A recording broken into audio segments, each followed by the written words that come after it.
Bonjour, je suis Sarah et je vais animer une série de vidéos sur les déterminants de la santé pour la Société Santé et Mieux-être en français du Nouveau-Brunswick. Dans cette vidéo, je vais te présenter le premier des 12 déterminants de la santé, à savoir le revenu et le statut social.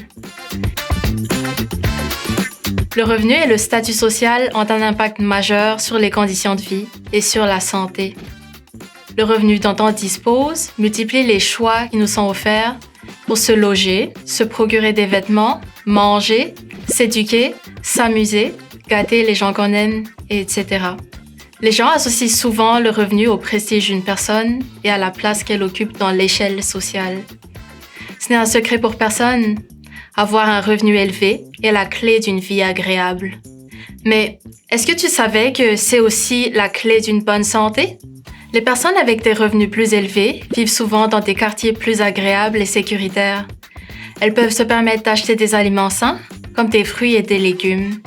De plus, elles ont plus de temps libre pour faire de l'exercice et se détendre. En revanche, celles qui ont des revenus plus faibles rencontrent souvent des obstacles à accéder à des conditions de vie saines. Elles n'ont pas toujours les moyens d'acheter des aliments sains ou de payer des soins tels que des visites chez le dentiste. Avec des horaires de travail très chargés, souvent en enchaînant plusieurs petits emplois pour joindre les deux bouts, elles n'ont pas le temps de faire de l'exercice. Pour mettre tout cela en perspective, permets-moi de te raconter l'histoire de José. Il y a un an, José a quitté le Mexique avec sa famille.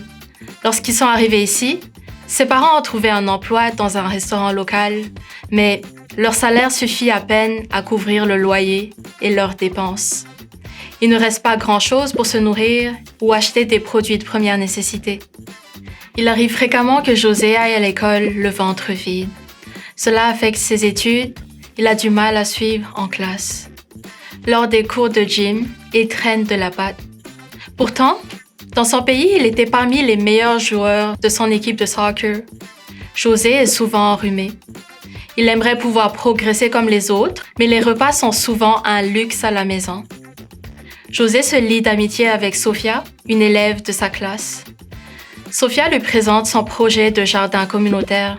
Ce jardin permet aux gens de cultiver des fruits et légumes frais. Ceci facilite l'accès à des aliments qui seraient autrement trop chers ou difficiles à acheter en raison d'un manque de budget ou de ressources. Intrigué, José rejoint le projet. Au fil du temps, José constate plusieurs changements.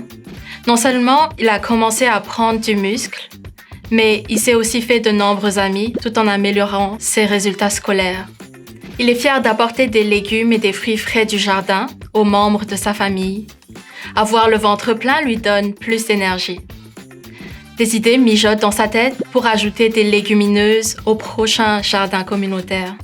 Ses amis jardiniers lui ont aussi parlé d'un programme d'achat d'aliments en groupe, une autre façon de bien manger sans se ruiner. La famille y adhère. Ça leur permet d'avoir accès à une plus grande variété d'aliments frais et sains. Lors d'un exposé en salle de classe, José partage son expérience avec passion. Il déclare qu'il est la preuve qu'une alimentation variée et saine contribue à la réussite scolaire. De plus qu'il est possible, même avec des ressources limitées, de bien manger. José conclut son exposé en invitant les autres élèves à prendre part au projet de jardin communautaire, car on y récolte bien plus que des légumes. On y cultive aussi des amitiés. L'histoire de José est un parfait exemple de la façon dont un facteur tel que le revenu influence la santé et la qualité de vie d'une personne. Prendre le temps de regarder l'ensemble des déterminants qui influencent la santé d'une personne permet de repérer la source ou la cause des difficultés qu'elle vit.